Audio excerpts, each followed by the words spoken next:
hecho, la idea era hacer un prototipo de un coche de exploración. El coche tiene que ir solo, normalmente, y tendrá un brazo también con una cámara para poder ver lo que el robot va viendo. Tiene este sensor de ultrasonido que lo que hace es detecta obstáculos y los esquiva. Con este módulo Bluetooth nos conectaremos vía el móvil y le enviaremos la señal desde el móvil para dirigirlo un poco.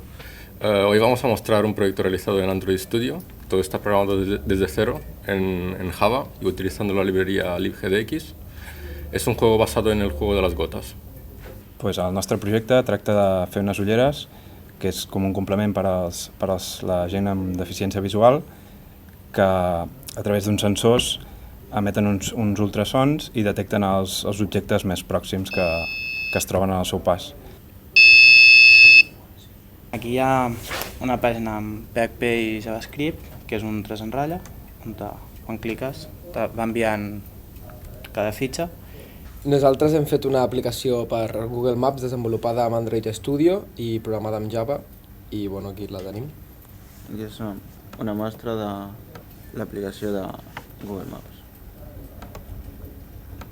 Hemos creado una aplicación en el lenguaje de programación Electron y en un framework, y recopila estadísticas de usuarios. Un usuario se registra en nuestra aplicación, linkea sus cuentas con los juegos preferidos a los que el usuario juegue y puede ver las estadísticas que las empresas no ofrecen.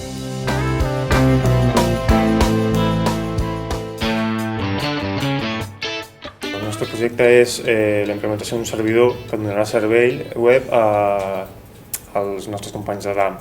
Jo m'he encarregat de muntar tota la infraestructura de xarxa, servidors virtualitzats. Una de les parts més importants del nostre projecte és la base de dades, on s'emmagatzemen totes les dades que contenen els diferents serveis. Aquest cPanel consisteix en allotjar tot el servidor web que utilitzen els projectes de DAM2 i està basat en una pàgina web desenvolupada en Bootstrap. En aquesta pràctica el que hem fet és muntar diverses subxarxes que es comuniquin entre elles amb diferents routers i de tal forma que es vegin entre elles. Com podem veure, aquí hi ha totes les subxarxes, cada una amb el seu propi router i connectades entre elles, de tal forma que quan enviem un paquet d'aquesta subxarxa a aquesta, podem observar per on anirà el paquet. Bé, aquest projecte que estem fent és de la Wii, està connectat amb Bluetooth al mando de la Wii a l'ordinador i serveix per poder controlar tot el sistema informàtic. I hem fet un petit programa que incorpora la Street View i el GeoGuessr, que és un joc per mirar en el mapa i saber poder endevinar en quin lloc estàs. Aquest és el Willix, és un robot que detecta obstacles i depèn on tingui els obstacles, doncs pren una decisió o una altra. I és una mica, diguem, autònom. I ens vam inspirar en Wall-E, de la pel·lícula de Disney.